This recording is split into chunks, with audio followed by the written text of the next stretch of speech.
So inkosi yakaZumulo ikhona iphakathi kwethu. Praise God. Amen. Ngicela ukuthi bathandakala namukele ngale verse eyi-1 bese hlala phansi. Incwadi kaMark chapter number 4 verses number 36. Uzongindicatela uhlalo wami laphaya angizuphazamiseka uma kungena umama wesifundazwe. Mark chapter 4 verse number 36 ngiyanemukela bathandeka. No verse number 37. Ubani ophethe wakithi kwaZulu-Natal iBhayibheli yilo le elifundela ndodakazi uAnshumayeli niyamukela mase ngifundela nje serious lento kanti hayi ivesi nje ukamukela endlini kaThixo. U36 wakhona nginamukela ngawo uthi base bemukisa isixuku bahamba naye njengalokhu besemkhunjini kwakukhona neminye imikhumbi ihambisana naye.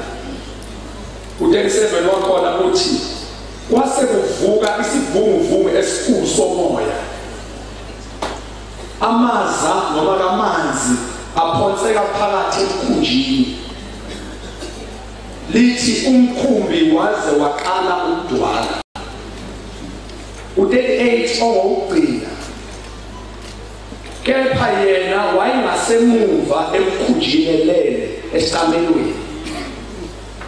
Bamvusa bathi uye mfundisi, awunake nabo basibhubha na?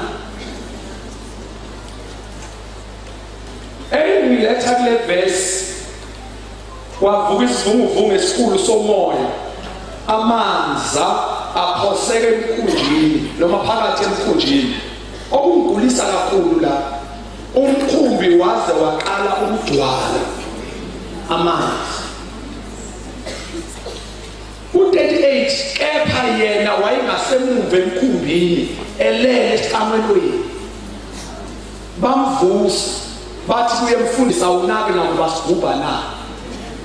Asiyeke yonke ke lento, ngicela ukuthatha nje le nginamukela ngawo namhlanje. Into ngenza nginamukele ngale verse, ama theologians azongixolela. Ngiconfusewa umkhumbi oshawa isiphepho nesithotho. Olufundile iBhayibheli kanye nami lithi amanzi angene emkhunjini, umkhumbi waze waqala ukudwala amanzi. Bahlobo bami, naye into engenza ngathi ngithanda ukudideka, ngididwa ukuthi in the very same boat uJesu ubelele. iBhayibheli livezile uJesu ehamba phezu kwamanzi, alisabi ukuveza izinto azenzayo. Uke wahamba phezu kwamanzi kwashiya ukuthi amanzi ayekhona futhi wahamba phezu kwawo. Uyabona la ukuba uJesu wayelele emanzini, ngabe iBhayibheli livezile futhi na ukuthi kwathi kunamanzi walala phakathi kwamanzi. Ngiconfusekile mlekeleleni, umkhumbi wawugcwele amanzi kodwa uJesu at the back wayelele. Jesu ulele njani la kunamanzi khona? Ngiyanibukisa kubonana ntshukumeni. Kukhona into eqinezela kimi ukuthi noma amanzi ayisemkhunjini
uyabona izala njume iqhamulo sakho nomnyama uthatha iqhamulo sakho uthi ikhathele ukuluyibuka yini wena ikhathele ukwenza umanzi wena lokho wenzayo nami ngizokwenza khona ubulala nawe uyalala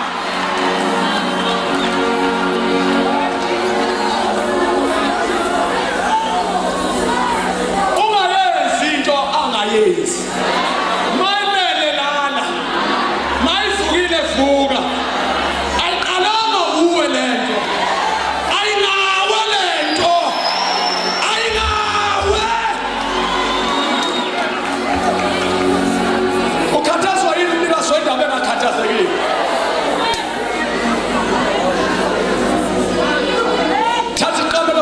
ngizothi namhlanje Nkosi yami ithini into umpostoli ngizothi namhlanje ngicela uthathe isiqamelo sakho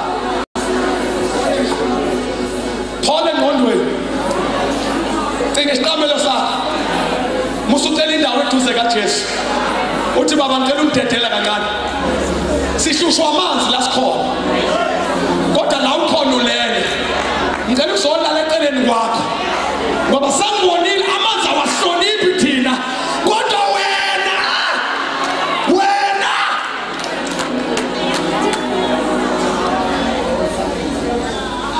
angazi ufike nani kodwa ngicela uthathe isiqamelo sakho uthi Jesu ngicela ungikhelukele ngifuna ukulala eduze kwakho sengibonile amanzi adalela kuyo yonke indawo kodwa la khona wena wafinyeleli ngoba wena uqala indlela praise God amen sizosho njalo namhlanje relax yini ushusha istorm relax thatha isiqamelo sakho uyohlala la uJesu ekhona entshubumeni uJesu khona uhambe wethu khona bathandekayo tshela umakhelwane uJesu khona tshela umakhelwane uJesu khona